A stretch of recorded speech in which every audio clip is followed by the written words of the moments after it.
If they run in their mouth, then they looking for trouble. Ran right up in the knowledge. Now they back in the huddle. Now they know we can fight. Content given every week. Me and Dr. Rip Shot. Keep on bringing the heat. Now they know that we hitting. And they know we ain't quitting. Yo, she mind the genius. Keep on bringing and giving. Unity, unity, unity. Cause they know we ain't stopping. And they know they got problems. And they ran out of options. If we know we got a problem, can't let it go unsolved. Brain-based learning, Afrocentric history, we see tomorrow. Karma is karma, I see what I say, I hear on the wall. Till I see y'all fall off, then I bring y'all up on note. I'm back up on my client winners, client winners, client winners, client winners, client winners, client winners, client winners.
We have to live by my heart.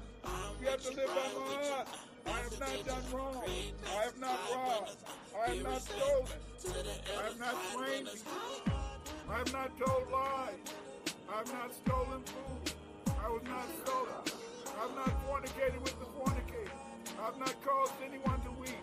I have not dissembled. I have not transgressed. I have not discussed secrets. I have brought no lawsuit. I have not wronged population. I have not struck kill. I have not transgressed the law. I have not been hunted. Except when I'm talking about Uncle Tom. I have not been I have not cursed. I have not been violent. I have not confounded truth. I have not been impatient. I have not cursed the God.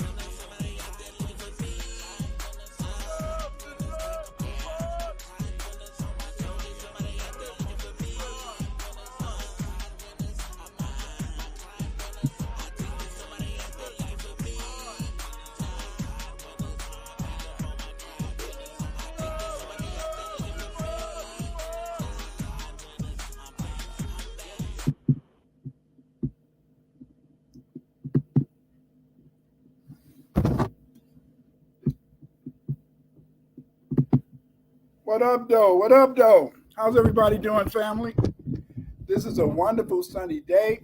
It's beautiful here in Chicagoland. I am so happy to be with you. Tonight we got some serious business, and this serious business relates to the fact that there's an attack on Black history. There's an attack on our history. There's an attack on us. It appears that Europeans do not want us to know who we are and what we are and where we came from, Before I get started, I want to thank Yoshi Mod, the genius, for his introductory, music, Clyde Winters.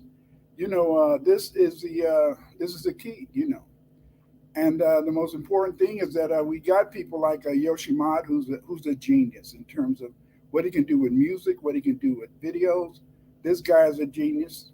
You got to support this man. You got to, in a sense, go to his YouTube page and also support him on Spotify. Let people know what's going on, And I'd like to thank P. Whitney 501 for coming in and blessing me with your presence today, and all the rest of you out there listening.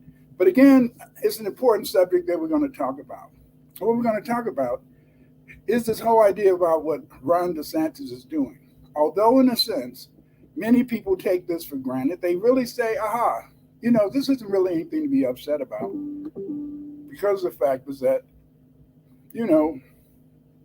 Nobody can stop us from learning our history. You're absolutely correct. No one can stop us from learning our history, but we got to be honest that most of the people who are going to learn Black history are going to learn Black history in the public schools. Since they're going to learn Black history in the public schools, it's very important that this history is taught properly, that this history is really taught in a manner in which our children can learn. But it's also important in the sense that we keep our teachers working. Yesterday I was looking at in class with Greg Carr. That's in a broadcast in a sense that's supported by Karen Hunter, who's on Sirius XM, and they talk about Black history every week. But what he said yesterday, I think, is very, very dangerous. It's very dangerous for us. There's very few Black teachers. Not only are there very few Black teachers, we need more and more Black teachers, but we have to be very careful. Something that Greg Carr said yesterday that could be very detrimental for Black teachers. And Greg Carr, he teaches Afro American Studies and law at Howard University. But what he said yesterday is kind of disturbing because as a teacher, I taught in Chicago Public Schools for 46 years. I also taught education, curriculum, uh, research methods, and also taught, in a sense, school law at Governor State University in Illinois. And, often, in a sense, many people can be confused. And what makes people confused is that they don't understand that there's a difference. Let me explain. There's a difference between the rights of a public school teacher and the rights of a college professor. College professors have a little bit more freedom to teach and say what they want to say in their classrooms. Yes, I'll admit that as a teacher, public school teacher, I felt that the classroom was my sanctuary. I felt that in my classroom, I could just about do whatever I want to do within reason. But I also felt in the sense that I had to find ways to make sure that my students could learn efficiently and effectively. As a result, you had to be very careful what you talk about and what you're in a sense what you're going to do because see, we have to make sure that we protect people. So what I'm going to do today is I'm going to talk about the whole idea of education, what's happening in Florida, and let you know the real deal, you see, in terms of Black history. Let me share the screen with you.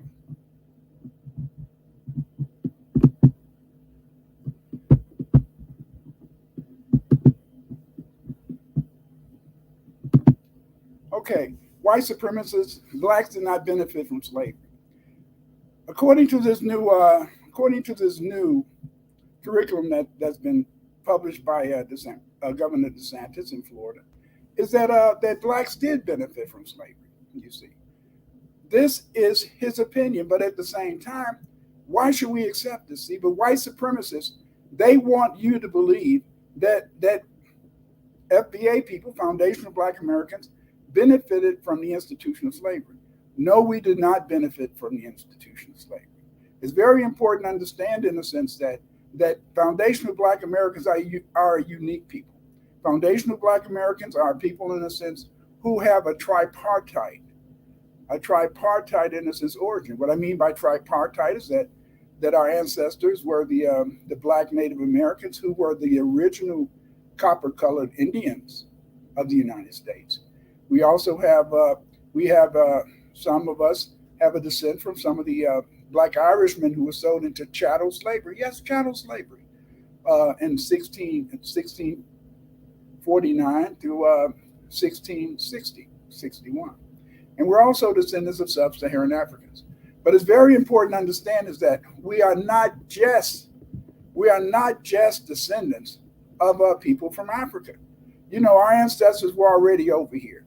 And in fact, even when we include the sub-Saharan Africans that came over here before the Revolutionary War, we have always been here. We were here before any of the immigrants or anybody else. And so therefore, we have a very unique and a very distinguished history. It's very important that we, in a sense, accept that. We also have to understand that this culture, what we call American culture, is really a culture that is created by us, you see. They try to show, in a sense, a degenerate culture, a culture of maybe drug use, maybe people in a sense gang bang. But those are just social activities. Many of these activities we learned over here, but the music, the food, you see, that's all from a foundational Black American culture. It was our culture that made the telephone work, made the light bulb work. You see, it was our culture, in a sense, that led to many of the inventions that people use every day, such as a cell phone. Even with us being on this computer right now, it was a Black man who, in a sense, took, this medium of communication that they were going to use if there was a nuclear war, and made it so that we could be on the internet. And I can talk to you right today, family, you see. But the white supremacists, they don't want to admit that FBA people have a unique culture. They don't want to, in a sense, really teach us our history. What they want us to only know is that we were enslaved people. Very important, you have to understand this, is that our fight is to have our history taught in a legitimate fashion. We have to fight to make sure that our history is taught in the public schools in its entirety, and it must be taught in a way that our children can, in a sense, develop self-esteem and love of themselves.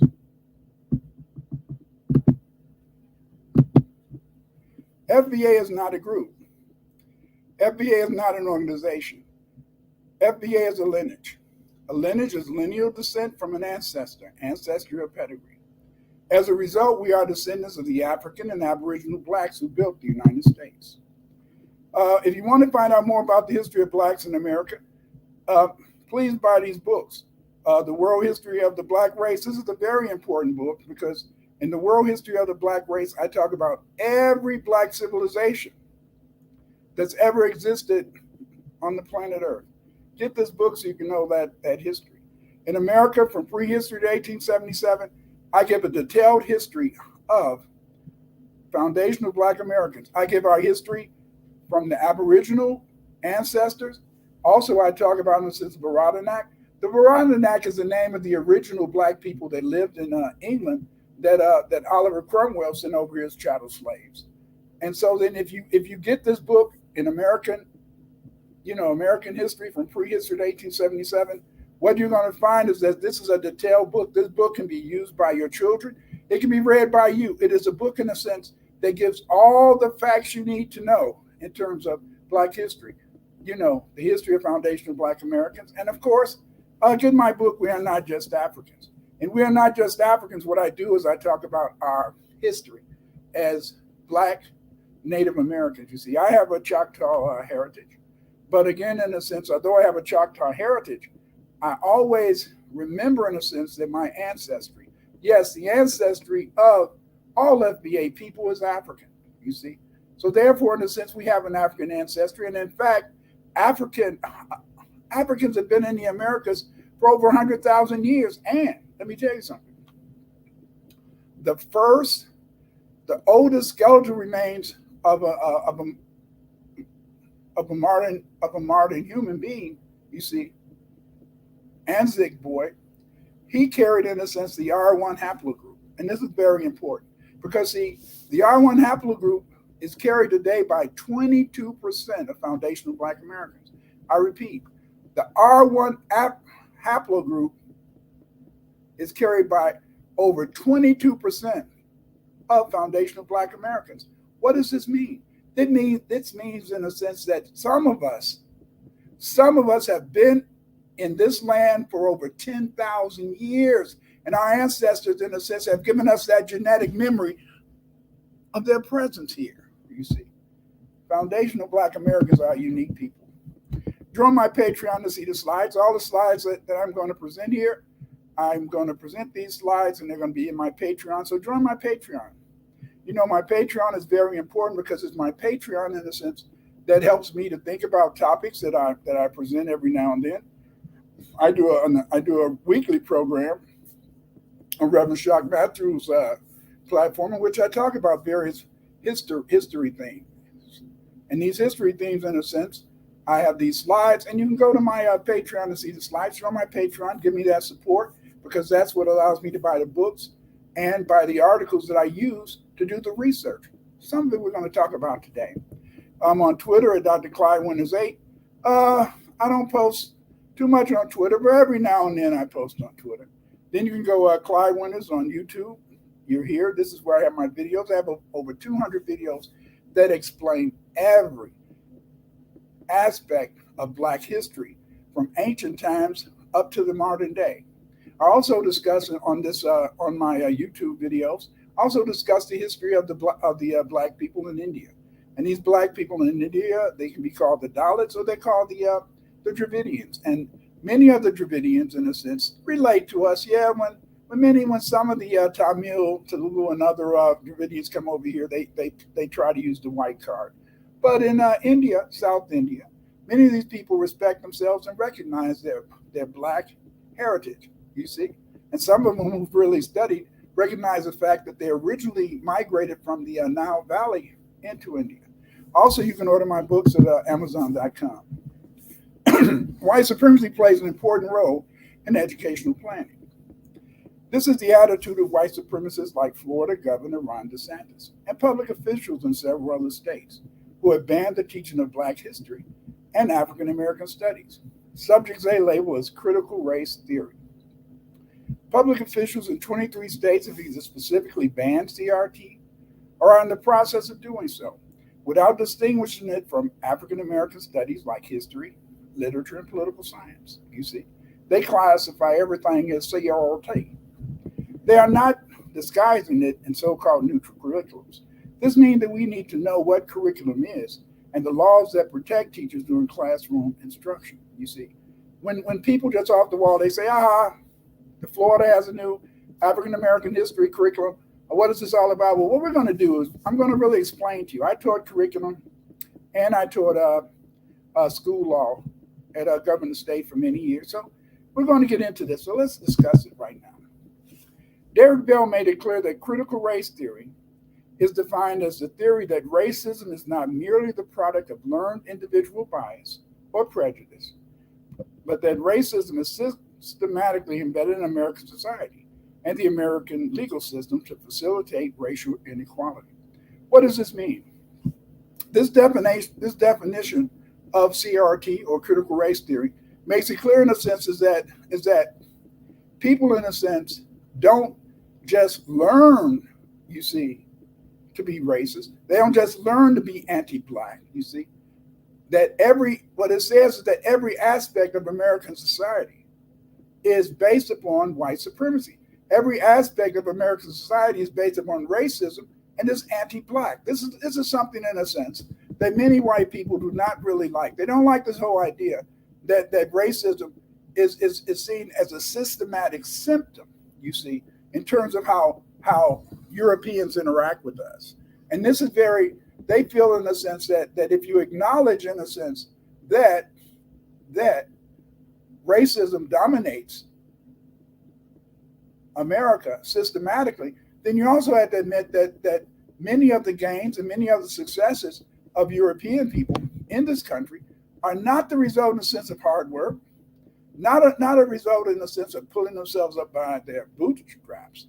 But if you accept the whole definition of CRT, then therefore you have to accept the fact that white people, Europeans in this country, are in a position of privilege because they've made the privilege for themselves. You see, always remember that racism begins with the word race. Race represents a competition between two or more people, you see. But the problem, in a sense, with racism is that in the United States, due to systematic white supremacy, racism, or the race that Black people or foundation of Black Americans are put into, is a race in a sense which they're going to lose. And they're going to lose because the race is rigged. As a result, teachers cannot talk about white supremacy in many of these states today, 23 states. Racism must be presented as a product of learned individual bias or prejudice. They want this to be taught because they don't want their kids to grow up knowing, in a sense, that much of what you have is not because you're so genius, not because you're better than foundation of Black Americans. Much of what you have is a result of your privilege within this society, within a society, in a sense, that's dominated by white supremacy. Also, given this type of background, you cannot really talk about slavery because it's centered on enslaving black people based on the laws that supported the slave economy as a profitable business systematically. Instead, you had to describe slavery purely as a product of individual bias, you see. But we noted that slavery was not a product of individual bias. Slavery was the system, the economic system that allowed Britain and the United States to become the greatest powers in history. They became, in a sense, the greatest powers in history because they had chattel slaves. And a chattel slave is what? Chattel means personal property. In other words, a chattel is just like if I go to a store and I buy a wallet. That wallet is my personal property. I can do whatever I want with that wallet, you see. As a result, it's a shame to say, but during the period of slavery, often animals, cows, pigs, horses, often animals had more rights than foundational black Americans. They had more rights than the enslaved people, you see.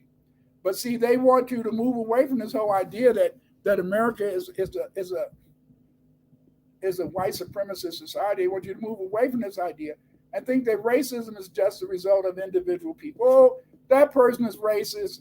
Maybe that person is racist, but that person over there is not racist. This may be a given fact.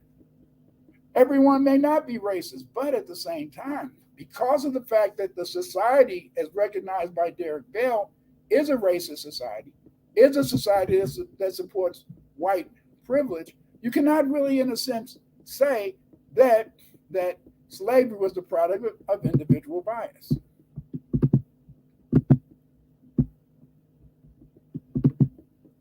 There's common legal issues for teachers in school law. This is very important to understand. You see that as I said before, as a teacher, you have to be very careful what you do in the classroom. You have to be very careful in terms of what your actions, what you say, and things like that. Some of the issues that a teacher has to be aware of is special education law, because these are laws that the government have developed in a sense to protect disabled students' right to an education. As a teacher, you have to understand teacher liability. What are you liable for? What can you get in trouble about? You have to be aware of harassment and abuse. And one of the biggest issues is student discipline. And in relationship to the standards in teaching Black history, this evolves around what's called instructional issues, you see, because we call, in a sense, the process of teaching instruction. School officials have a lot of leeway in regulating teachers' classroom speech and teachers' job duties. Very important to remember, see. This is not the case in a sense for maybe a professor who teaches at a university, and given his tenure, then that professor has certain rights. Yes, as a school teacher, you can also obtain tenure, but your tenure in a sense is always provisional.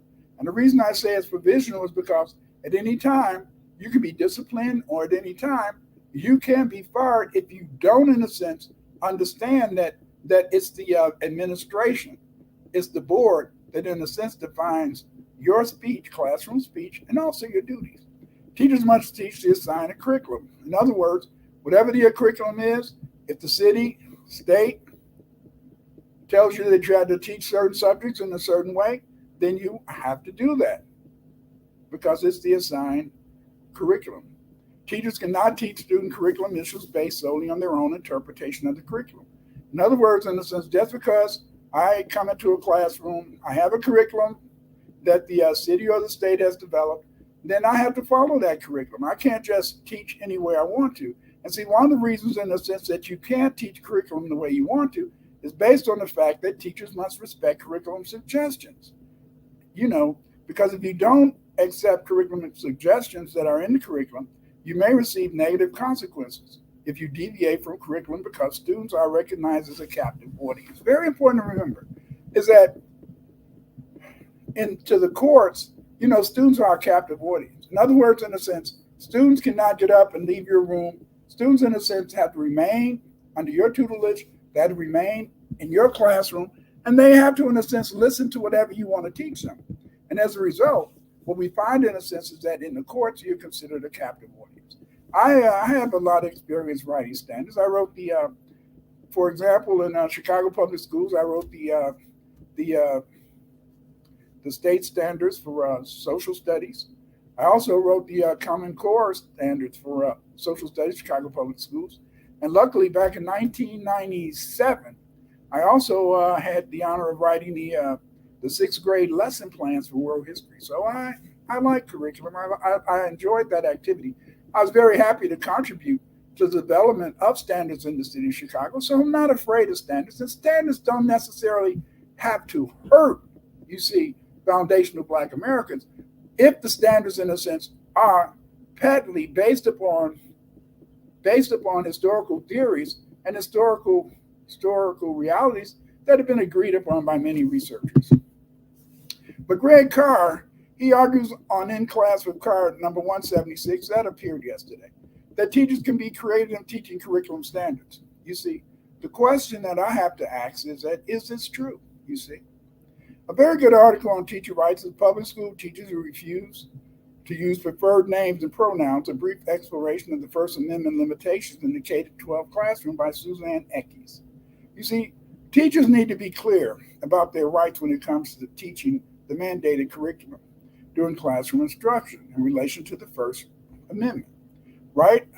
You know, so they can know their rights under both the free speech and free exercise clause of the United States Constitution, you see.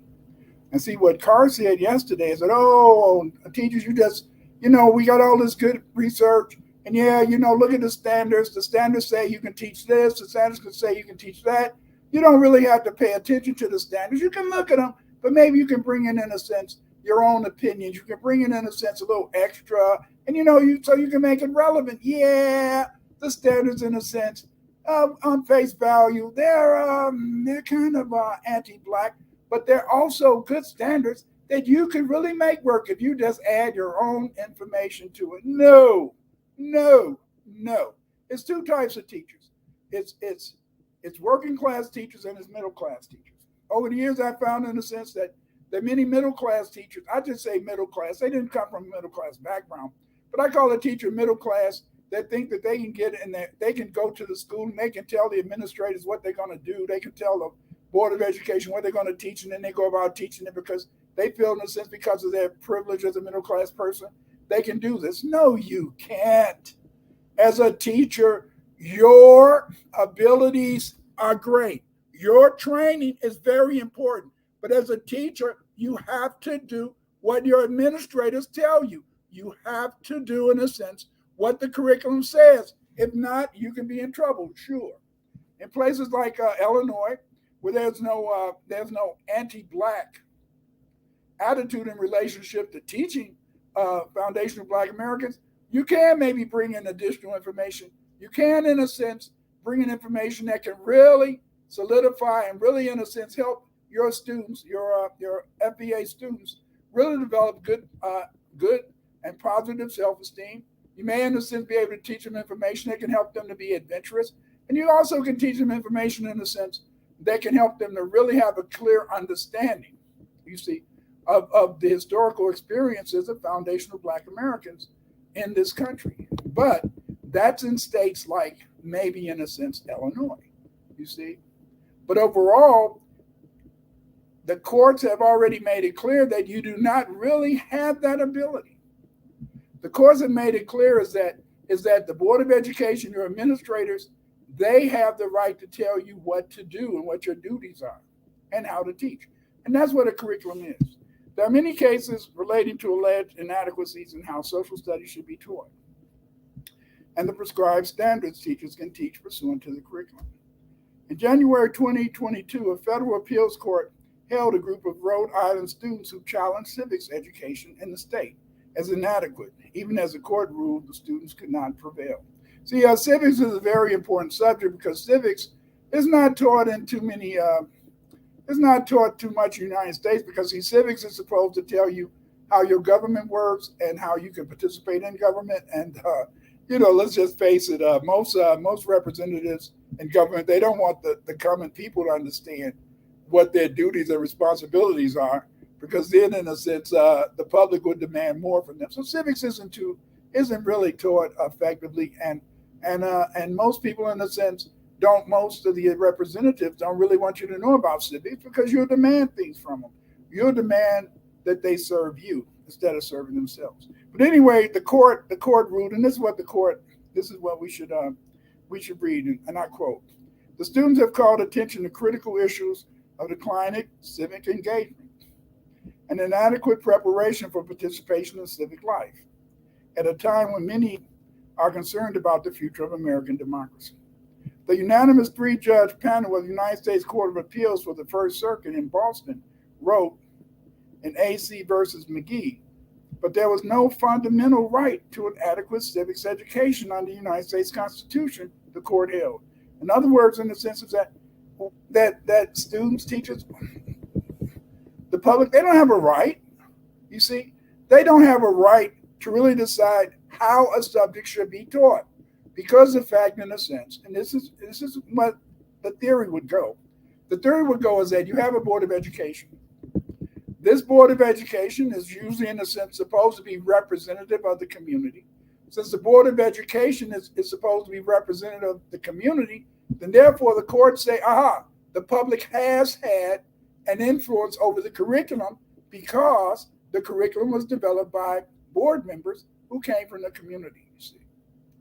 Granted, this may or may not be true. But again, in a sense, it shows how the courts, they are going to, in a sense, add favor to whatever, in a sense, the board administrators have to say. Sometimes you can win, but most of the time, curriculum issues are determined not by the individual teacher or student, but it's determined by, in a sense, the Board of Education.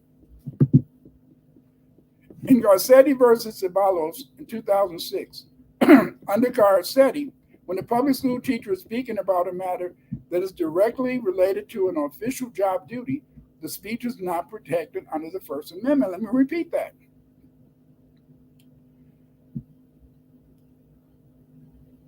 When a teacher is speaking about a matter that is directly related to an official job duty, the speech is not protected under the First Amendment. And see, you got to remember is that the basic requirement of a teacher is that he has job duties. But those job duties are in a sense outlined by the Board of Education, and those job duties, and especially in terms of how you teach, is outlined in the curriculum. Yes, the curriculum tells the teacher what he or she can teach, and it's supposed to help you understand how to teach a particular subject. In Mayor versus Monroe County Community School Corporation, a public school teacher's contract was not renewed after she told her class that she hung for peace in support of demonstrators protesting the war in Iraq. Relying on Garcetti, the Seventh Circuit Court of Appeals concluded that, and I quote, the First Amendment does not entitle primary and secondary teachers when conducting the education of captive audiences to cover topics or advocate viewpoints that depart from the curriculum adopted by the school system. Do you see that? Do you see? You're not supposed to advocate viewpoints as a teacher. They should stick to whatever the curriculum says, you see? And so then this is very important to understand is that, see, your First Amendment rights are guaranteed, but there are, in a sense, certain provisions that you have to understand as a teacher. And that provision is that you have to, in a sense, maintain steady coherence and steady, in a sense, teaching of the curriculum. Likewise, in Evans Marshall versus Tippy City Exempted Village School District, a public school teacher claimed a First Amendment right to select books for use in her classroom without interference from her employer. The Sixth Circuit Court of Appeals disagreed, finding that the right to free speech protected by the First Amendment does not extend to the in-class curricular speech of teachers in primary and secondary schools made pursuant to their official duties. Again, we come back to this whole issue that curriculum dictates what is your official duties as a teacher. So the First Amendment speech rights, and this is something that you have to always assume. And as a teacher, you want to keep your job. You don't really hardly make that much money as a public school teacher. But at the same time, you would like to keep your job so that you can keep your car, have a place to stay, and support your family. Assuming the issue falls under the First Amendment, in addition to Garcetti, the United States Supreme Court's Hazelwood versus Kuhlmeier decision in 1988 is sometimes relied upon to regulate teacher speech in the public school classroom. The Hazelwood standard allows school officials to regulate, I quote, school-sponsored expressive activities, such as a school-sponsored student newspaper or a school theater production, as long as their actions are, and I quote, reasonably related to legitimate pedagogical concerns. This whole idea of legitimate pedagogical concerns goes back to what? That goes to the curriculum, whatever the Board of Education has said.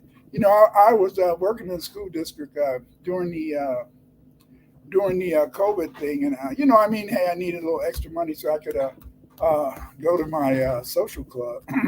But anyway, and they always talked about a curriculum, but I never saw a curriculum, and I asked about a curriculum.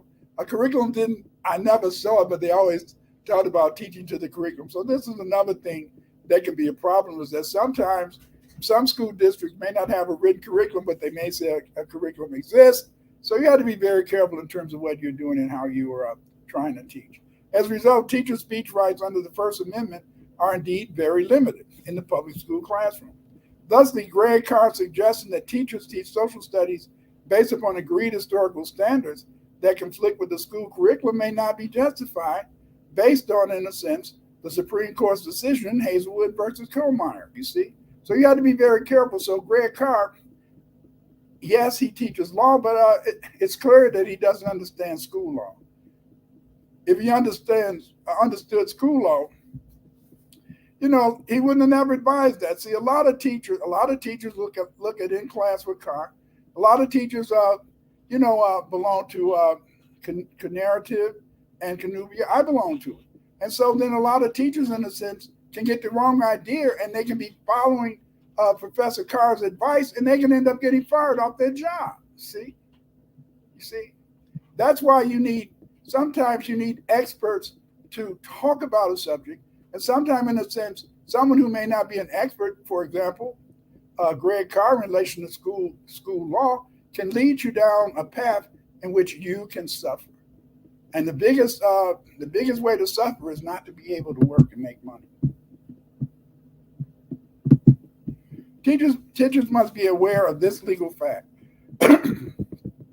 Susan S. Angeli, chair in Education, Law, Policy, and Practice, University of Wisconsin-Madison, noted, and I quote, as a discussion of the court decisions highlighted, K-12 school boards have a lot of discretion to oversee teachers' classroom speech. Courts have consistently recognized that the K-12 classroom is a unique context. In this environment, teachers have a captive audience of impressionable minds. As a result, teachers may not use their public position for their own platforms, you see? So yes, it's a lot of good stuff out there. Yes, the curriculum might be teaching some stupid stuff. And you may wish to correct the stupid stuff that the curriculum, in a sense, is teaching, but you better remember that in some of these states where there's a tax on CRT, that if you have, in a sense, a white student in that classroom that feels that you said something that hurt their feelings, that feels, in a sense, that you said something that made them feel afraid, then you know that you can possibly lose your job. As a result, Dr. Carr on In Class with Carr, when he suggested that teachers can decide on what to teach in their classrooms, which may deviate from the recognized school curriculum, can put teachers in legal jeopardy, as I pointed out in these few examples of the law relating to what teachers can and cannot do. Very important to understand. You cannot carry this whole idea of free speech that you find in relationship to being a college professor down to the K-12 level. What is curriculum? Curriculum is a corporate activity involving many different people and groups. Curriculum carries out the school plan. Curriculum can refer to the courses, the lesson plans, or the program of study. And see, in relationship to what we're going to talk about today, which is the Florida curriculum, we're going to talk about the program of studies. So this particular discussion concerns the program of study. There's 4 curriculum philosophies. Number 1, humanistic. Number 2, social constructionist. Number 3, technology and the curriculum. Number 4, the academic subject curriculum. And In recent years, there's a fifth curriculum philosophy. And this fifth curriculum philosophy is, why didn't I say so? The humanistic philosophy is that you provide learning experience that provide the learner with satisfaction. If you, in a sense, have a humanistic philosophy towards learning, you want to make sure that learning has meaning to the students who are studying whatever curriculum you're developing. And learning must allow students to explore and expand his or her own knowledge. Okay. The social reconstructionists, on the other hand, their goal, in a sense, is to improve society through education. They provide students with skills to allow them success within the community, and they want to make the country competitive economically. For example, during the late 1950s, early 60s, there was an emphasis on science. And this emphasis on science was aimed at, in a sense, developing students who would go into the scientific field and maybe further space exploration. Remember, there was an emphasis on competing with the Russians. The Russians had made had sent the first rockets into space, the first man into space. In fact, and the first walk in space. So America wanted to be competitive. So everything was in that direction. Then we had a period around World War II where education, in a sense, the social reconstructionists, they wanted to have an education in which kids learn skills. As a result, you had in a sense many vocational activities in the school. For example, when I went to high school, I took in a sense plastic shop, metal shop. And then at places like Dunbar High School in Chicago, you could even learn bricklaying. And once you learn this bricklaying, you could take that out into the community. So the social reconstructionist, his aim is to make the country competitive economically. Then technology in the curriculum, well, that's basically use informational models, input, evaluate, process, output, and it's prescriptive learning that brings about achievement based upon, in a sense, understanding how to use the technology subjects to maybe further your education. And then the subject specialists, and this is who should really write, I think, curriculum. This is one of the reasons why when I was working on the social studies standard for the city of Chicago, CPS, Chicago Public Schools, and later when I helped write social studies standards for teaching Common Core, the subject specialists, they're the ones who tell what to teach. You see, what we do is that we use subject matter to inform teaching, and we organize content for student learning. So when I was writing, in a sense, when I was helping to write standards for social studies, we concentrated on social studies. And then other people, in a sense, may concentrate on political science. Another group may in a sense, develop curriculum materials to teach psychology or something like that, or economics, things like that. But again, the subject specialist is the key and important, part of any type of curriculum development. But today, sadly, we have a new curriculum philosophy, and this curriculum philosophy is "I'm white and I say so." And the white and I say so, curriculum specialists, they use information to marginalize foundational Black Americans. They don't want, in a sense, foundational Black Americans to know their history, and they don't want their children, usually in a sense European white children, to know about foundational Black American history because they don't want us to be respected. They want to marginalize our history. Okay, they tell what you do under the white and I say so curriculum. You tell what you can and cannot do, and teach based upon white supremacy. Also, in a sense, under the white and I say so curriculum, they want to provide subject matter that maintains white supremacy. They don't want, in a sense, students to really understand that Black people have a unique history, that we should work together, there should be equality. No, they cannot, in a sense, promote equality, because if you promote equality, then in a sense, Europeans will lose their privileged position. If you promote equality, then in a sense, Europeans will have to compete on an equal basis with Black people, and that doesn't usually work in the favor of Europeans. Let's look at basketball, football, tennis, even in tennis for women, and so you can imagine how it would be if Black people in the sciences and in the education fields were on an equal basis with other Europeans, and we would probably dominate. That doesn't mean, in the sense, that I'm trying to say that we're superior. That doesn't mean in the sense that I'm trying to say that we're arrogant. I'm just saying in the sense that in a competitive field in which everybody has an equal opportunity to become successful, then there's going to be many more black people that would be able to be successful if you had if you had an even playing field, which we don't. And then also, finally, in the White Knight Say So curriculum is prescriptive learning that brings about passive FBA misinformed about the history. In other words, the prescriptive learning, and when I say prescriptive learning, I'm talking about in terms of a prescription. Remember, a curriculum is like a prescription. When you go to the doctor, if you have a high blood pressure or you have they'll write you out a prescription, and this prescription is supposed to help you to be able, in a sense, to deal with high blood pressure, right? Well, see, that's the same thing with a curriculum. A curriculum is a prescription because a curriculum tells you what and how you should teach a subject. And because it tells you what and how to teach a subject, in a sense, it's like a prescription, because that's what the teacher is going to use, in a sense, to be able to not only relay information to the student, but also, in a sense, allow the student to interpret his own experiences, because that's what history is. History is a study of experiences, and those experiences that we engage in as we live over time. Curriculum is a corporate activity involving many different people and groups. Curriculum carries out the school plan. Very important, you see. Very important. You already learned from the basic legal aspects is that a teacher is supposed to, in a sense, only has First Amendment rights based upon the job duties defined by the Board of Education, and those job duties and those prescriptives for teaching are usually found in the curriculum. Curriculum carries out the school plan. Curriculum can refer to the courses, lesson plans, program of study. Rav Tyler, whenever you teach curriculum, you always go to Rav Tyler, and because Rav Tyler is supposed to be the guru in terms of curriculum. And so what Rav Tyler said is that curriculum helps educators make reasoned choices on what students should learn.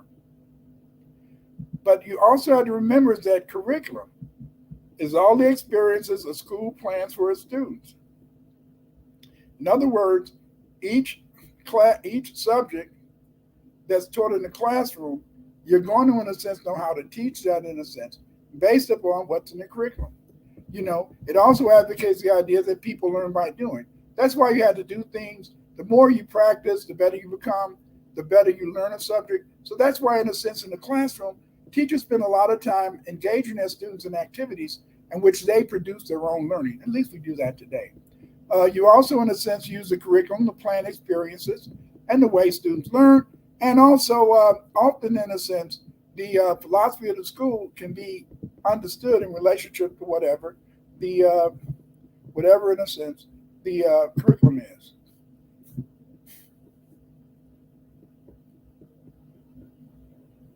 Okay, leadership in curriculum is very important. Who are the leaders? Who are the people, in a sense, who are going to determine this curriculum? And so this is something that we have to really take into account. And so, as you might imagine, if you have people writing a curriculum that is deliberately centered on trying to marginalize foundational Black Americans, that curriculum is probably going to be defective. That curriculum may not accurately allow foundational Black American children to be all that they can be and to learn from a perspective in which they can be successful. Leaders are supposed to present the best practices in education. Leaders are supposed to formulate understanding of curriculum. They're supposed to make a curriculum in which the teacher can understand, and also the teacher can take this curriculum and teach it to a student.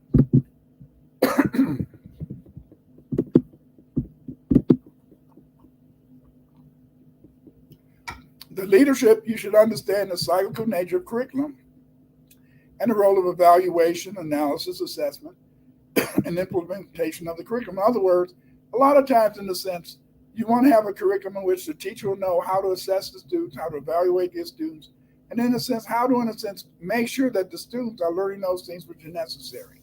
When you teach in the public schools, especially since Clinton, and then definitely beginning with Bush, much of the school education centers around testing. As a result, you want to adhere to many aspects of the curriculum so that when kids take the test, they can pass. This is very important in terms of how you teach. Also, in a sense, when writing curriculum, the curriculum leader should make the curriculum flexible enough to make sure that the curriculum suits the needs of their school district. For example, in a sense, if a curriculum is going to be written for foundational Black Americans, it should be written in a way that Black Americans can have an optimal ability to be able to learn their history, and know where they stand of their experiences, in relationship to that history. There are several theories of curriculum. There's the content-oriented theories, one, the child-centered curriculum, affective education is education in which, in a sense, you want to go to the social-emotional aspects of the student so they can learn. Then you have open education, then you have developmental education. Developmental education is usually concerned, in a sense, with bringing children in the classroom, the primary schools, and also the preschool kids. You want to go in that direction. Knowledge-centered curriculum bodies, they're determined by what is taught. One, ways of knowing, cognition, brain function, intelligence, and structures of the discipline. But what we find, in a sense, in relationship to what's happening with curriculum in Florida and other states where they're trying to limit the ability of Black children to know their history, limit the ability of Black children to gain self-esteem. These are society-centered curriculums, you see. And then in our society, this is a white supremacist society. It's a society in which everything is supposed to maintain the status quo, and the status quo is Europeans dominating foundational Black Americans, and hopefully foundational Black Americans accepting a subservient role in relationship to Europeans. Number one, the conformist works with existing order. The reformer effect reforms within society. The futurists look to the coming age or the future. Well, many, in a sense, you would consider many other people in Florida and other states as reformers in the sense that they want to, in a sense, negate actual aspects of Black history so that they can make the history more centered on making, in a sense, the foundational Black American student docile, and in a sense, not really teaching the foundational Black American all aspects they need to know of their history. But we must, in a sense, understand that in relationship to the elements of curriculum practice, we have to look at the theoretical. What are the theoretical roots of it? And we discussed that a little earlier. We talked about, in the sense, the various philosophies. But you also have to look at curriculum in terms of practical. How can a student, in a sense, apply what he or she has learned to their own experiences, and how, in a sense, it can help them to be productive individuals. So we go from the theoretical to the practical, how things act up, to the productive. For example, this would be a very good time. This is an aside, though. I think this would be a very good time to go back to aspects of vocational education, because it is clear that one of the things that really makes a society productive is when a society can have a good industrial base. So vocational education would be good, but that's another story. But let's look at the Florida State Academic Standards, Social Studies 2023. This is the benchmark coding system, and the standard associated by strands. The coding revised below directs the user to which strand each benchmark is associated. So in this new in a sense system of academic standards, we have, in the beginning of this standards guide, we have the African American history, and that's what we're going to look at, what they consider as the guide. For example, as I've already told you, is that teaching in a sense, the Florida African American history curriculum can really be a minefield. What I mean by a minefield is that it can be teaching this curriculum unless you stick strictly to how they interpret it. You can get into a lot of trouble, and you could possibly lose your job. For example, it says positive influences and contributions by African Americans. Identify African Americans who demonstrated heroism and patriotism. Their examples is Booker T. Washington, Jesse Owens, Tuskegee Airmen, Martin Luther King Jr., Rosa Parks, President Barack Obama, Lieutenant Vernon Baker, you know, Sergeant First Class Melvin Baker. Okay, this is cool, you see. But again, in a sense, is that if you, in a sense, are going to really fulfill this, if you're going to really keep your job, you know, you'd get in trouble if you started teaching them about Harriet Tubman,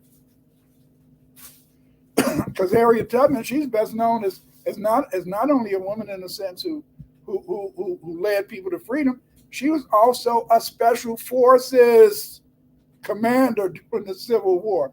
Yes, this woman and her seven black troops under her command, they burned down so many daggone plantations in North Carolina that they had an outcry from people in the North saying that they shouldn't be allowed to destroy these plantations. You see, what if you taught that in class? You might offend some of your students, and if you got white students in the class, they go tell their parents, oh, you could possibly lose your job because you didn't teach about Rosa Parks, Barack Obama. Then some of the other positive Americans they talk about is, you know, in the field is Zora Neale Hurston, Highwayman, Mary Mel McLuhan Bethune, Evan B. Ford, Bessie Coleman, General Daniel Chopper, James Bob Hayes, Sylvia Flores. These are all nice people, but these people, in a sense, were very passive. These weren't people, in a sense, like Ida B. Wells. And what did Ida B. Wells? Ida B. Wells, she spent her time, in a sense, trying to fight against these laws in terms of lynching people. See?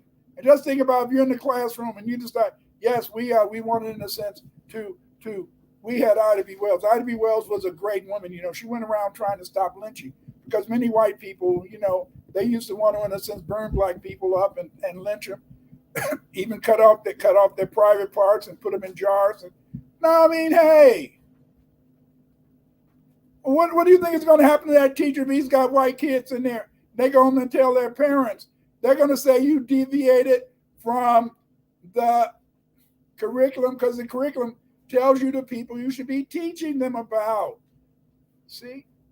No, Dr. Carr. No, Dr. Greg Carr. A teacher cannot just teach whatever they want to teach based upon the curriculum. If you're in one of those red states, you better teach what's in the curriculum. You know, let's look at this. Here we see another strand that says, understand the causes, courses, and consequences of the slave trade in the colonies. Identify Afro-Asian trade routes and methods prior to the development of the Atlantic slave trade, you see.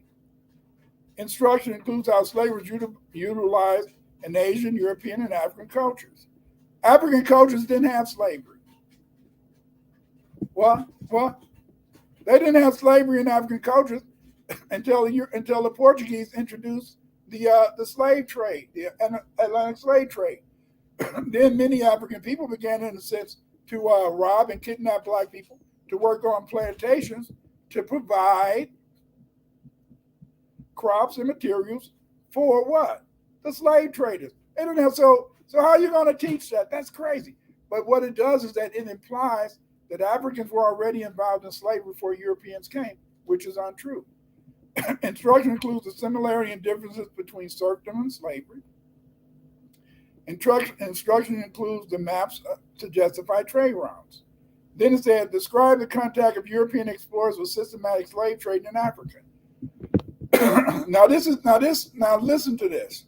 Describe the content of European explorers with systematic slave trade in Africa. This makes it appear that the explorers, when they got to Africa, European explorers got to Africa, there was already a slave trade existing. No. The slave trade was introduced by Europeans, you see? And this makes it appear that African people initiated the slave trade. I know a lot of times they talk about the Arab slave trade and how it affected West Africans. No, it didn't really affect West Africans that much. Because see, when they had the West African slave trade, Arabs would come down to the Sahel region, they would buy salt. Then they might enslave some people to carry the salt from the Sahel region up to the North African countries like Morocco, Tunisia, places like that. Okay. Often once these people had carried in a sense this salt from the Sahel region up to the Arab areas, then many of these people would become Muslim, and because they would become Muslim, they would be no longer enslaved. You got to remember this is that the main Arab slave trade in North Africa was centered on the Ottoman Turks. The Turks live in Europe, and it was situated on what we know that the Moors were black. We know in a sense that North Africa was a black continent, was mainly black up until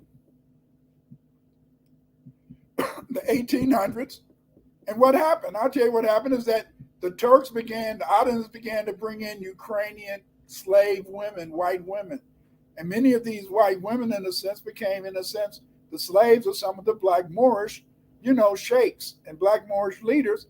And over a period of time, because of the fact that they selectively, in a sense, brought in these white women, now we see North Africa is more white. It's more, in a sense, it has a lot more white people or light-skinned people, you see. Why, in a sense, would people in North Africa who were black, the Moors, why would they be looking for black women slaves? Duh, get out of here. But see, they want to tell you this so-called Arabic slave trade so they can justify the European slave trade or the Atlantic slave trade. Excuse me.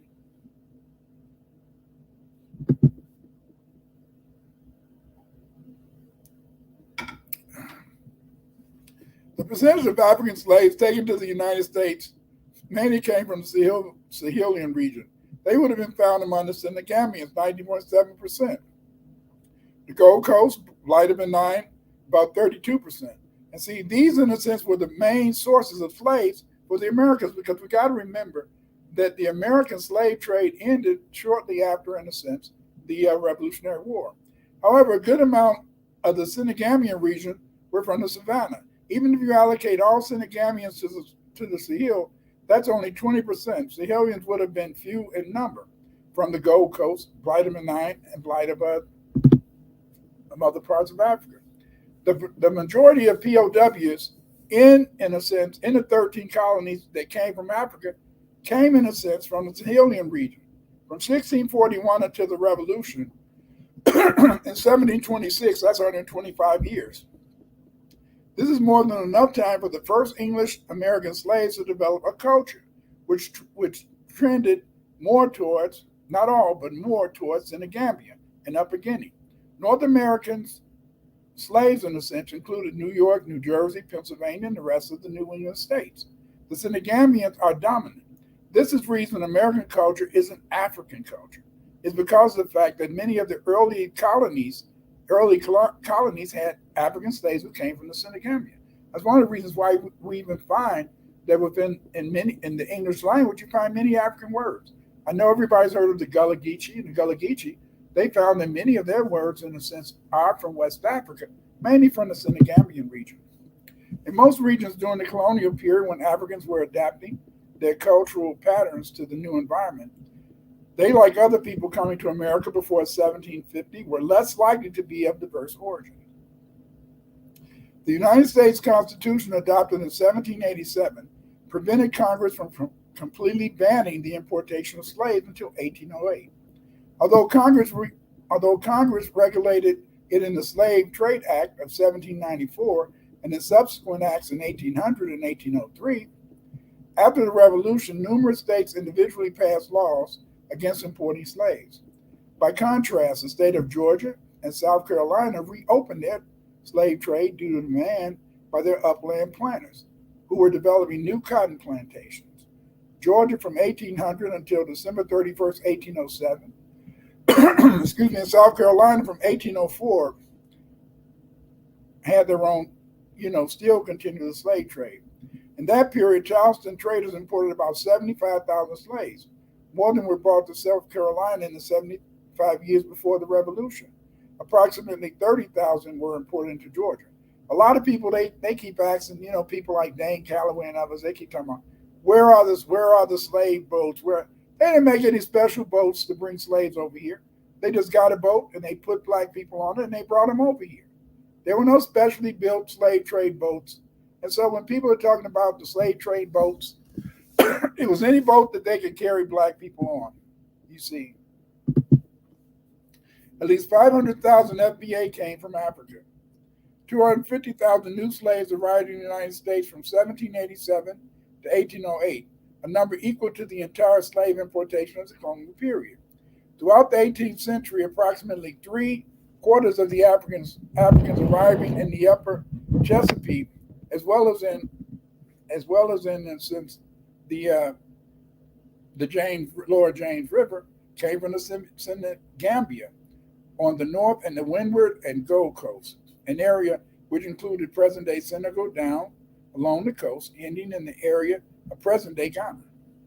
Very important to understand. And see, you have to understand this, is that these black people were brought to work on tobacco plantations, rice plantations, indigo plantations, cotton plantations, and sugar plantations. But here's something that a lot of you don't know. Yes, they brought over 500,000 enslaved people from Africa, and they enslaved them. But there was already hundreds of thousands of black Indians. Yes, black Indians who were already enslaved on the sugar and rice and tobacco plantations. Yes, these were black Indians. What they would do is that they would go and they would have a war, and they would, in a sense, as a result of war, the people, once the people lost the war, they were enslaved. They were forced to go to tobacco. Sometime, in a sense, other black tribes, like in Africa, black tribes would attack other black tribes, and then the people who lost, they would sell the slaves to Europeans so they can work on their tobacco plantations. It's very important to understand is that how did they get these millions of slaves? They had millions of slaves over here because of the fact, in the sense, that the slaves included not just Africans, but many. And the vast majority of the slaves were black Indians. See, stop believing that everybody black came from Africa. That's a lot of Europeans use to try to make you feel that you were an immigrant. No, we were already here. The Louisiana Purchase added different POWs or prisoners of war to the FBA population. The number of enslaved people in the United States grew rapidly, reaching 4 million by the 1860 census. From 1770 until 1860, the rate of natural growth of North American enslaved people was much greater than for the population of any nation in Europe, and it was nearly twice as rapid as that of England. Look at that. They always want to make you think you're a minority, and they have to make you think you're a minority. And the reason they want to make you think you're a minority is that if you think you're a minority, you'll act like a minority, and you're more able to be controlled, you see.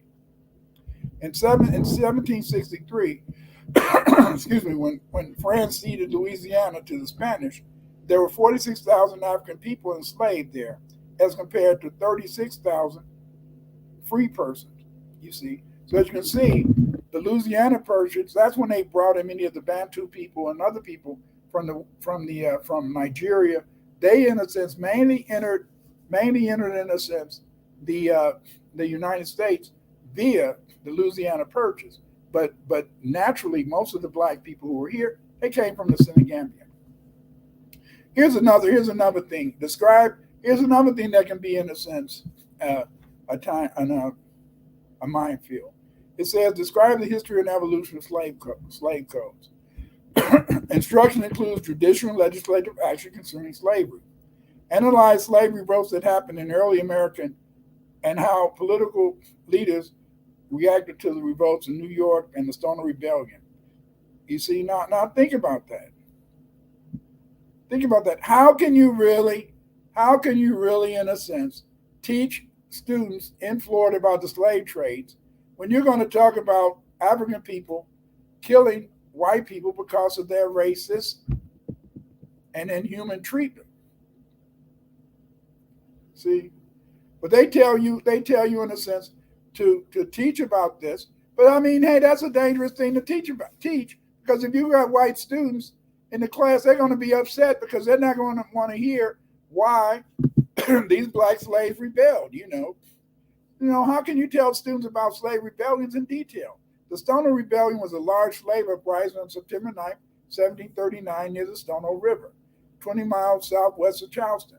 South Carolina slaves gathered and raided a firearm shop and headed south, killing more than 20 white people as they went. Now, how do you teach this? How do you explain to your students that black people who were engaged in this slave rebellion had the right to kill their masters? Or can you say they had the right to kill their masters? Think about it. That is a very dangerous subject to teach because some white kids can say they were disturbed by that. Excuse me. On the surface, this appears to be a simple idea or historical event to teach. But in reality, a teacher might get in trouble teaching this event. If the students ask him questions about one, the context in which the rebellion occurred, two, reasons behind the rebellion, which was mistreatment, the terror that people experienced on the plantation, and three, were the murders of whites justified based on their treatment of the enslaved people? How do you answer those questions without disturbing white children in the class? What if you told them that if you went to the average plantation, on the average plantation, they had, in a sense, on every plantation, a black man's head rotting on a pole or hanging from a tree? Yes. Every plantation usually had a black man's head rotting on a pole or hanging from a tree. And this is because of the fact, in the sense that slavery was about terror. They were terrorizing the people on the plantation to make them, in a sense, be subservient and to make them, in a sense, obey their masters. Slavery was not a gentle thing, you see. But these people have written these details so that, yeah, if you teach this, you better just say there were slave rebellions. You better not go into detail. And they don't want you to go into detail. They want you to just mention it, and hopefully the kids will find out later about what really happened. Because if you go into detail, you could be risking your job. The African and Indian slaves did not submit to slavery without a fight. Many blacks ran away from the plantations and formed their own communities. Usually, in a sense, they teach you about three slave rebellions. Excuse me, Nat Turner, Denmark Vesey, Stoner Rebellion. But in reality, in a sense, it was 250 black rebellions. Herbert Aptheicher, in American Negro Slave Revolts, he lists 250 revolts. The first Maroons fought whites in 1526. In 1526, blacks overthrew the Spanish colony of Lucas Vasquez de Albion. Even though there were 500 Spanish and only 200 blacks in the colony, the blacks, along with the Indians, they freed themselves, and the Spanish were forced to return to Haiti. Now you think about that. You see, they specifically told you to talk about one revolt, but if you go into detail, as Dr. Carr suggests, you might be going down a road that can lead to your unemployment. The enslaved people had many reasons to flee their plantations.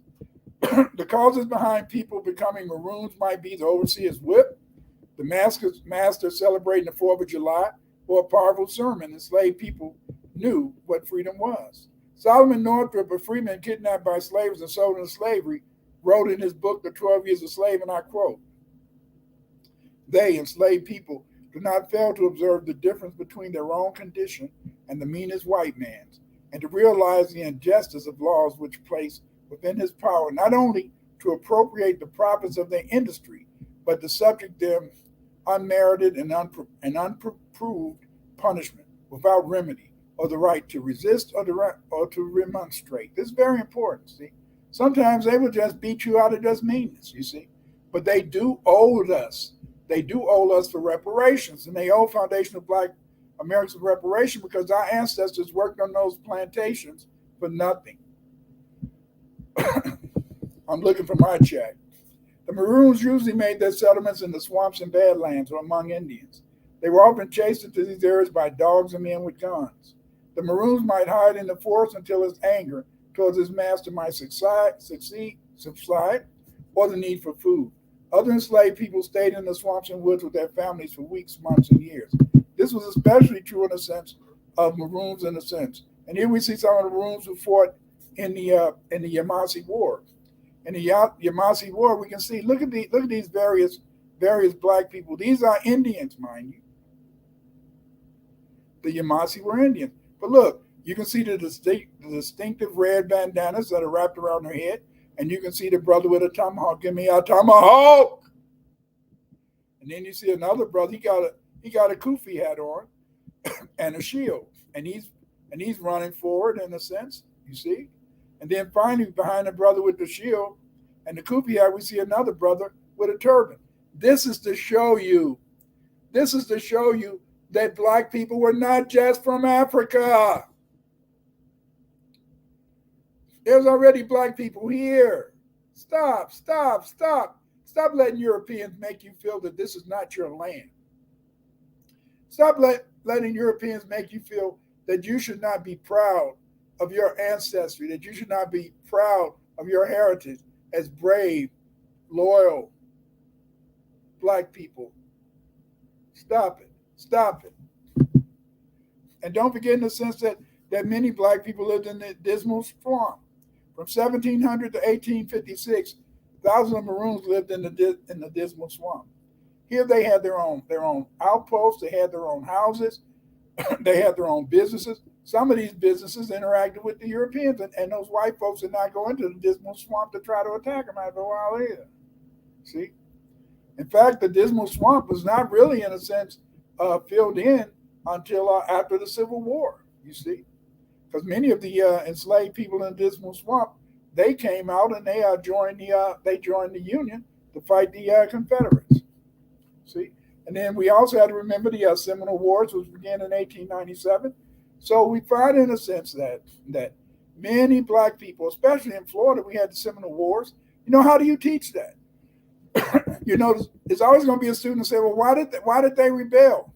You know, if everything was so good on the plantation, why did they rebel? And then you're put in a situation where you have to answer those questions. See, and it's sad to say, but a teacher who's teaching black history, African American history in Florida, you can be in a lot of trouble just by the fact that students can ask you questions, and in answering the questions, you may, in a sense, get in trouble. So if you were teaching, you would have to say, well, I'd like you to maybe, in a sense, why don't you do a report on some of the reasons behind the slave rebellions, and then you can read the report to class.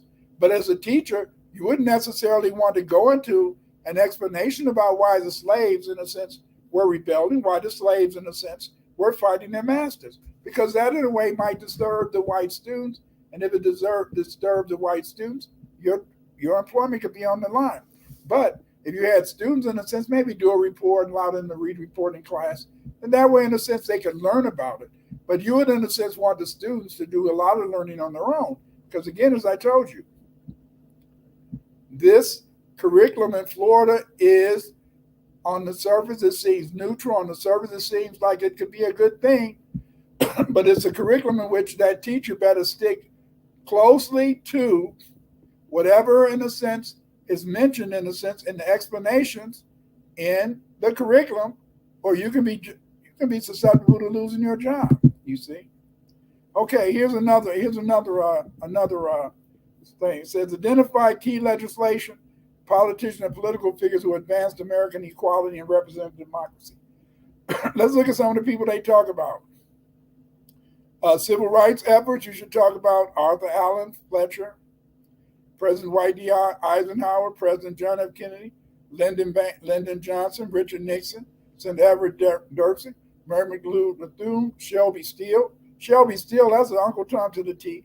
Thomas Sowell, another Uncle Tom, and Representative John Lewis. In other words, when you talk about key political figures, they want you to be teaching about Uncle Toms and teaching about all these presidents, so that the students will believe, in a sense, that the only way that they got civil rights was by these kind white presidents, and that the people that they should emulate should be people like Shelby Steele, Uncle Tom, Thomas Sowell, Representative John Lewis. So in a way, they're telling you you can teach this, but you have to teach political figures that people in Florida believe should be representative of black people, which are people, in a sense, that are not militant. These are passive people who accepted, in a sense, their position as underlings in society. Okay, here's another one. Examine the causes, consequences, slave trade. This is when you're teaching about high school when you teach in high school. It says instruction includes how trading in slaves developed in African lands, and they say benign and Dahomey. But then you're going to have to bring up the fact that if it developed in benign, who brought it there? Europeans. They introduced the slave trade because people want to get that rum. Instruction includes the practices of the Barbary pirates and kidnapping Europeans and selling them into slavery in Muslim country, Muslim slave markets in West Africa. They didn't, in North Africa, the slave markets in North Africa were basically maintained by the Ottoman Turks. Get out of here, see?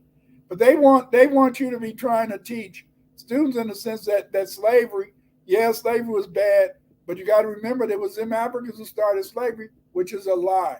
So in teaching this particular goal 9-1-12, African American History 1.1, ninth grade, this is solely in a sense a propaganda. It's solely in a sense a way to teach FBA children that they were the main ones that started the slave trade, which is false. Here's some other, instruction includes teaching about triangular trade. External development of slavery describes the condition of Africans during their passage to America. Instruction includes triangular trade routes in the Middle Passage. Instruction includes the causes for the growth and development of slavery, primarily in the southern colonies. And instruction includes percentage of African diaspora in the New World. Well, that could be taught pretty good because that's an economic issue. Economic things could be taught good, but if you're going to talk about, in a sense, social issues, this is where a teacher can get in trouble, And then they explain the significance of England sending convicts, vagabonds, and children to the colony, Instruction includes reasons England sent convicts to the colonies, an impact on the life of the convicts and colonists. Well, they kept those convicts in pretty good check, I believe. I thought this is a good point. One was comparing different organizational approaches to achieving equality. And this thing, it says you can talk about the National Association for the Advancement of Colored People, Congress of Racial Equality, Southern Christian Leadership, the Black Panther Party. I think that's for high school. I think you could teach that kind of safely, because you can just stick to the basics, make sure that you always bring in to this particular aspect of African American history, that you want to, in a sense, make sure that you stick to the text, stick to, in a sense, what these organizations espoused in terms of what they felt should be their objective and activities. Examine or resist inequality. Again, this is good. Ku Klux Klan, stuff like that. That's pretty good. But on the most cases, don't be fooled. Don't be fooled. This African American curriculum, it is a Trojan horse. It is a Trojan horse. It's a Trojan horse in the sense that if you try to teach the reality of the various experiences of African people in these United States, and if you bring in a sense, anything that deals with the social conditions, the violence that slavery was, and slavery was violent. It's very violent. It was basically in a sense, people trying to subject another group to total subservience and trying to do everything they could to keep people down. So therefore, in a sense, you have to accept the fact that this African American history curriculum, on the surface, it looks okay, but no, it is written in a way that attacks Black history. It's written in a way, in a sense, where Black kids will not really learn about the history, will not really know about the history. And in a sense, it's a way that we could lose many Black teachers who attempt to listen to Professor Carr and start to think that they can teach history any way they want to. No. I've already pointed out, you see, that in terms of the legal aspects, the Supreme Court has made it clear that a teacher has to only teach the things that the curriculum says. And if the curriculum doesn't go into a particular area, as a teacher, you can't go into that area. If you go into that area, you're going to be in trouble. But see, they hint around and they bring up topics that if a teacher was to look at that curriculum, they could maybe push the envelope. They could maybe teach aspects of it a little further. But then if they get that student who's white, or that student who doesn't like what they've learned, and they go and they take it to the State Board of Education or even local administration, that teacher's going to lose his job. Remember, that those African American standards that Florida have published, it's a Trojan horse, you see. But if you want to find out more, I have another site. My site is called Common Core State Standards in Social Studies. On this site, teachers and individuals can go on this site and find out various ways to teach about Afro American history. I have a lot of lesson plans on this site. I also have a lot of activities that students and parents can use to teach their students about the history. Go to the site and find out. For example, part of one of the lesson plans is um, identify in a sense contributions of African American influences in science, recognize African American inventors and explorers. Then it says, teach about the African arts like Aretha Franklin, Charles White, Abraham Lincoln, James Earl Jones, Maya Angelou. Well, one of my lesson plans that I have on my site, if you go to https historyccss.blogspot.com 2015, I have a lesson that deals with the artwork of Charles White. In this particular lesson, I not only have a video, but I also provide, in a sense, various activities that the teacher or the parent can use to allow their children, in a sense, to get a very good understanding of the artistical experience of Charles White. This is it. Also, you can go to my YouTube channel. And my YouTube channel here, I have hundreds and hundreds of videos that deal with all aspects of Black history. Have your kids look at my videos. There's no cuss words on them. These videos, in a sense, are pure history. They're based upon historical facts.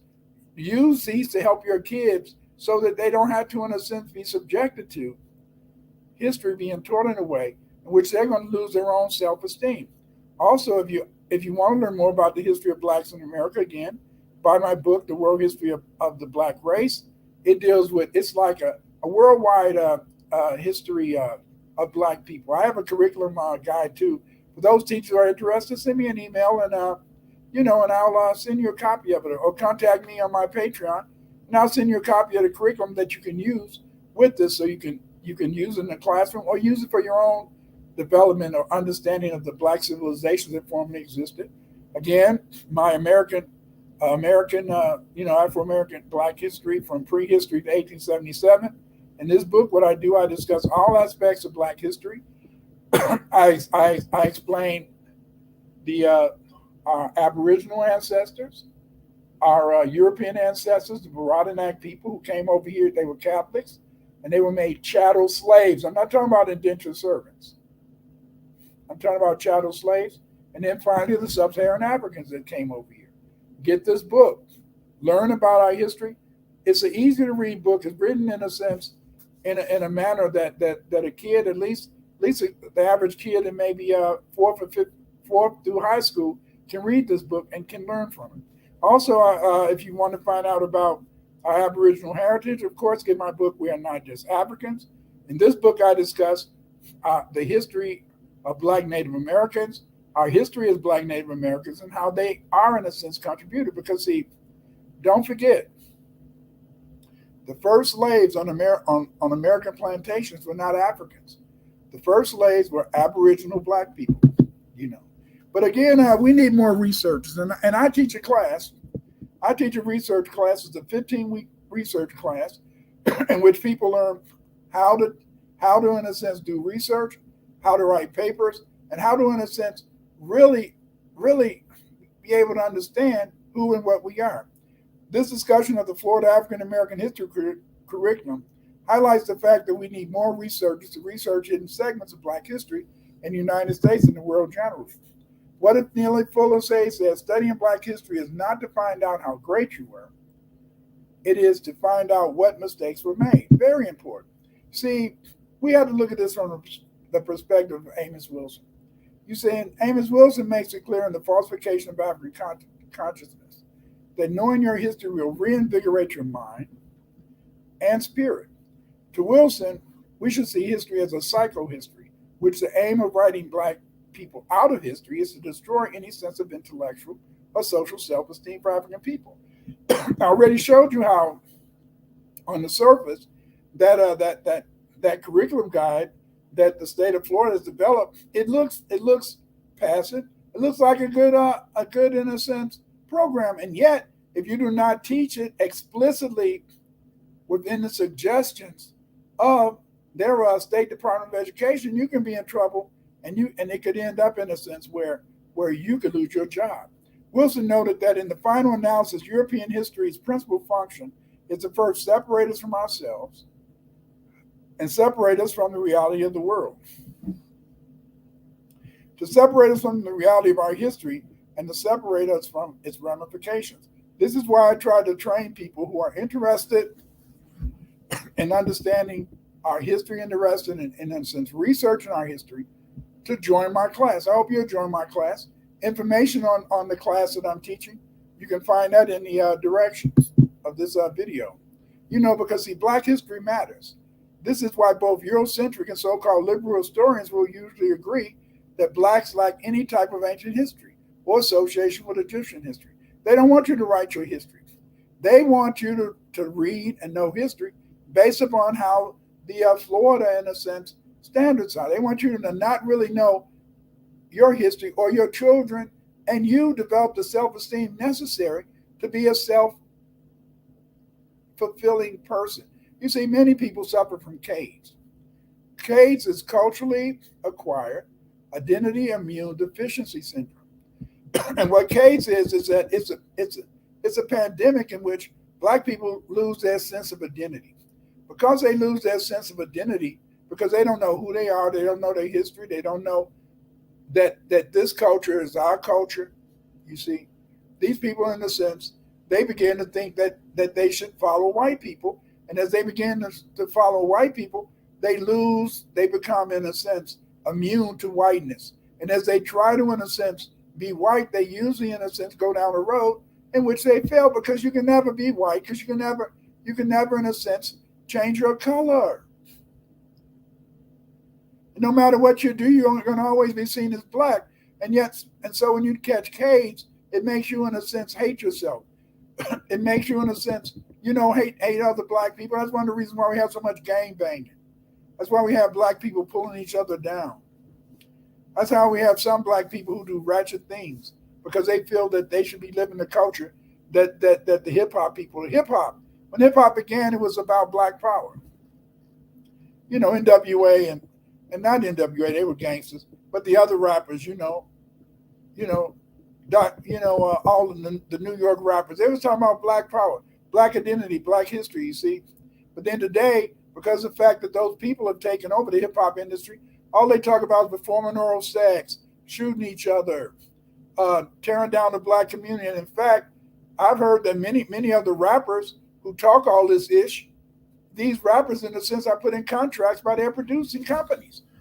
And these contracts, in a sense, also include insurance, so that when they're murdered, then the company makes money not only off their record, but also makes money off the insurance that they have put on them, because they're going to get killed because they're out there trying to live that life. You see, Black history matters. History situates your place in society. History tells you who you are. History promotes or discourages self-esteem. That's one of the reasons why, that the people in Florida, Ron DeSantis, decided that he had to develop new standards. You see, new standards to teach African American history. But remember, in a sense, is that not only did he develop new standards, he also, in these new standards, they tell you what you should teach. And as I've already shown you, that if you teach the subject, teaching the subject can add more information that may, in a sense, not necessarily agree with what's in those explanatory notes, you can be susceptible to losing your job. See, it's a minefield. It's a trap, because they know, in a sense, that they know that the curriculum is deficit, but they want you, in a sense, to make a mistake and they can maybe fire you. See, you're seeing it all over the country. But see, in my class, you're going to learn, in a sense, how to do the research, how to write the research, and how to, in a sense, be able to teach and, in a sense, research and write it to further understanding about our history and culture. The FBA, the Foundation of Black Americans that knows their history, cultivates self-esteem and is motivated to seek success. They're like this kid. They're just so happy, so wonderful because they know themselves. They know that they can be successful. They know that if they fight, they're going to be great. They know, in a sense, that other Black people have been great. They know that other Black people have contributed in science and engineering. But see, we have to be able, in a sense, to develop, materials that our children can use to further understand who and what they are. You see, the 2022 United States election showed how whites feel knowledge of Black history promotes white inferiority. That's what they're talking about. What happened after 2020, many of these white people feel they took a loss because Black people stood up. Black people began to demand more things. They tore down stuff in the streets. They began, in a sense, to tear down these old statues. They went out to fight. And this is a part of our history, but there's other things that our kids need to know because, see, listen,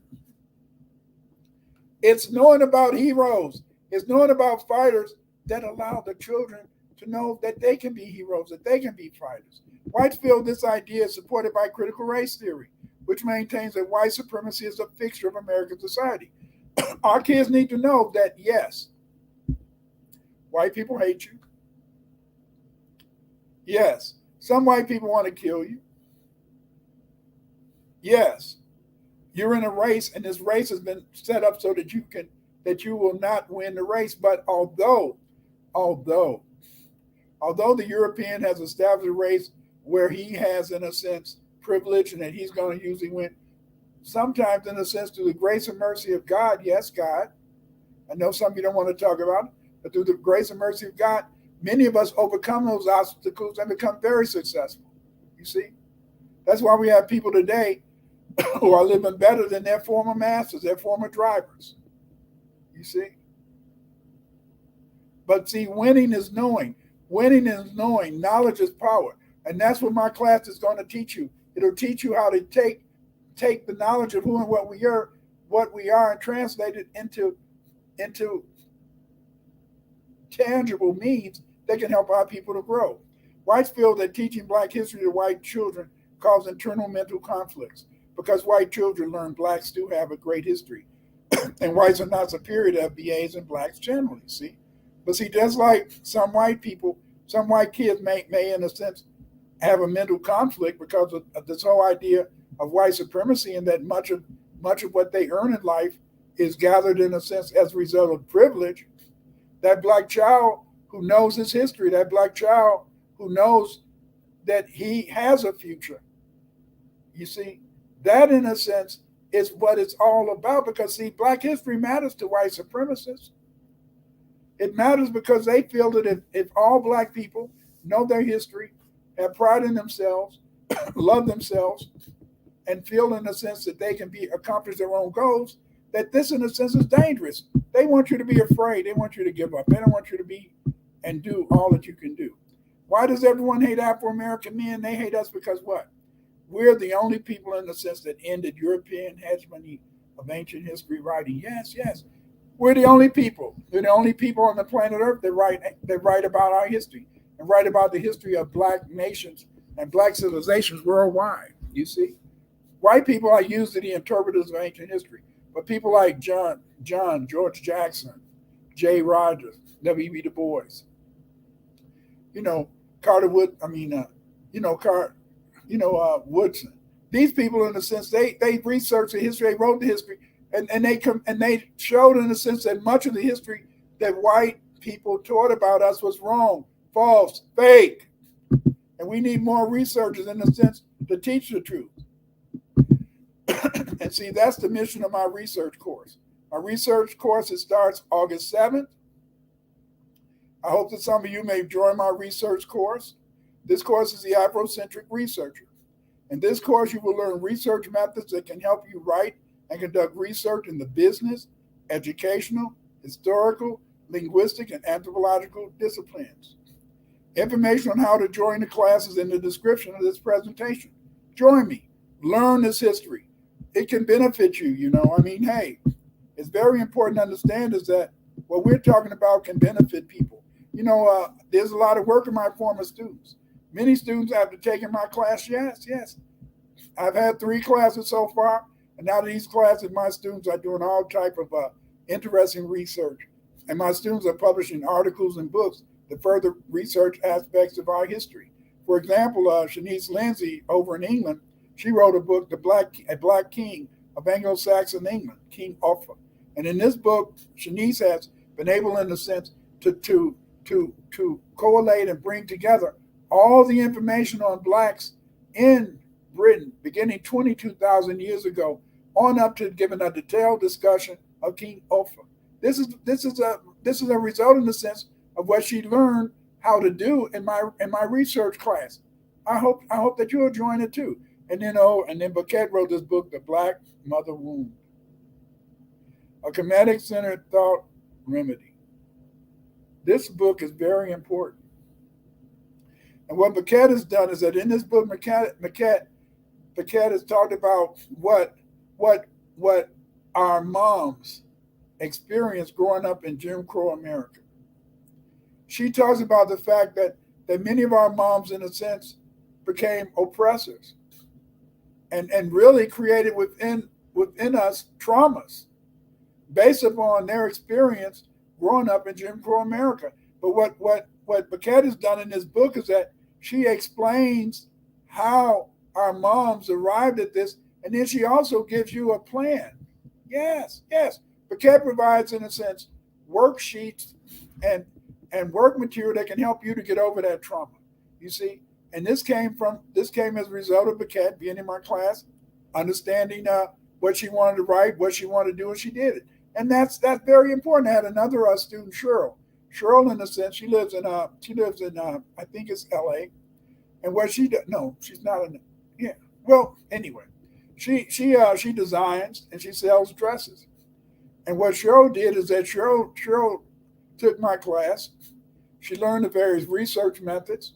And what she's been able to do is, after learning my research methods, she's been able, in a sense, to invigorate her business.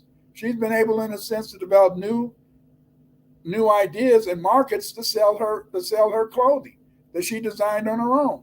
So the class, in a sense, it not only, in a sense, helps you to do historical research, do psychological research, linguistic research, it can also help you if you're a young business person who wanted to find, in a sense, how to do the research. Because remember, it's good research that allows you to make money in any business, you see. And this is why I feel that if you take my course, you'll get a lot out of it. Again, join my Patreon to see the slides. You're here on my YouTube channel. Look at my videos.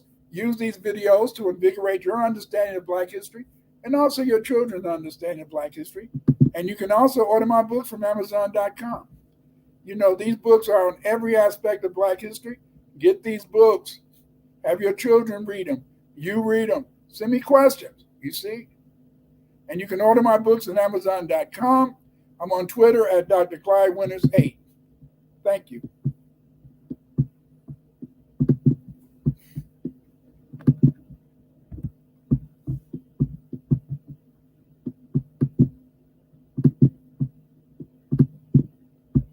Again, thank you for coming. Thank you, Solar Royal.